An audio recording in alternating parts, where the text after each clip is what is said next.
জাতীয় নাগরিক পার্টি নতুন রাজনৈতিক জোট নিয়ে ধুঁকছে।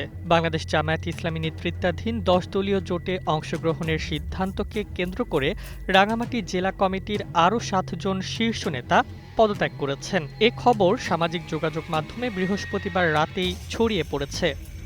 এবার নগদে পাচ্ছেন হেলিকপ্টার অফার, তাই কেনাকাটার পেমেন্ট নগদে করুন আর বুঝে নিন ২০০০ টাকারও বেশি ক্যাশব্যাক সহ হেলিকপ্টার রাইড। পেমেন্ট শুরু করুন আজই। পদত্যাগ করা নেতাদের মধ্যে রয়েছেন রাঙামাটি জেলা শাখার যুগ্ম সদস্য সচিব উজ্জ্বল চাকমা, সাংগঠনিক সম্পাদক দিবাকর চাকমা, মিশন চাকমা, সহ সাংগঠনিক সম্পাদক উষাপ্রু মার্মা, দপ্তর সম্পাদক প্রণয় বিকাশ চাকমা এবং সদস্য বিনয় চাকমা ও সুলেখা চাকমা। লিখিত পদত্যাগপত্রে তারা স্পষ্টভাবে উল্লেখ করেছেন, ২৪শে জুলাই গণ অভ্যুত্থানের চেতনা থেকে সরে এসে ত্রয়োদশ জাতীয় সংসদ নির্বাচনে এনসিপি তার স্বতন্ত্র আদর্শ ছুঁড়ে ফেলে একটি বৃহৎ রাজনৈতিক দলের সঙ্গে জোট গঠন করেছে। সেই আদর্শ লালন করা আর সম্ভব নয়।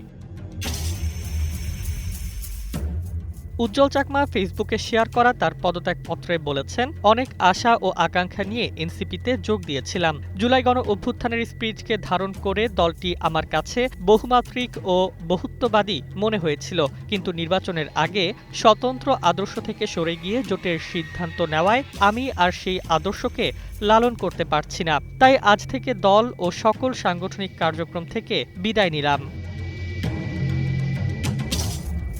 এ বিষয়ে এনসিপি রাঙামাটি জেলা কমিটির আহ্বায়ক বিপিন জ্যোতি চাকমা গণমাধ্যমকে বলেন, আমার জানা নেই কারা পদত্যাগ করেছেন। এখন পর্যন্ত কোনো লিখিত আবেদন পাইনি, তবে হঠাৎ করে এমন গণহারে পদত্যাগের কারণ খতিয়ে দেখব। এই বিষয়টি নতুন নয়। নির্বাচনের আগে এনসিপি থেকে পদত্যাগ করেছিলেন ডা তাসনিম জারা, সামান্তা শারমিন সহ আরও কয়েকজন নেতা। এখন নতুন এই পদত্যাগগুলি দলের ভিতরে তীব্র উদ্বেগ সৃষ্টি করেছে। বিশ্লেষকরা বলছেন, এমন ভাঙন দলের রাজনৈতিক প্রভাব ও কার্যকারিতা প্রশ্নবিদ্ধ করছে। এখন প্রশ্ন হচ্ছে, এনসিপি কি সত্যি তার আদর্শ ও সংগঠন হারিয়ে একমাত্র রাজনৈতিক বৃত্তে মিলিয়ে যাবে, নাকি পুনরায় পুনর্গঠন ও শক্তি সঞ্চয় করবে? ছেড়ে গেলেন আরও ৭ নেতা, ভাঙতে ভাঙতে কোন দিকে যাচ্ছে এনসিপি? এই শঙ্কা এখন দলের সমর্থক, নেতা এবং রাজনৈতিক বিশ্লেষকদের মধ্যে শীর্ষ আলোচ্য বিষয়। রাজনৈতিক পর্যবেক্ষকরা মনে করছেন, আদর্শ ও নীতির সঙ্গে জোটের এই সংঘাত এনসিপির ভবিষ্যৎকে বড়সড় পরীক্ষার মুখে ফেলেছে।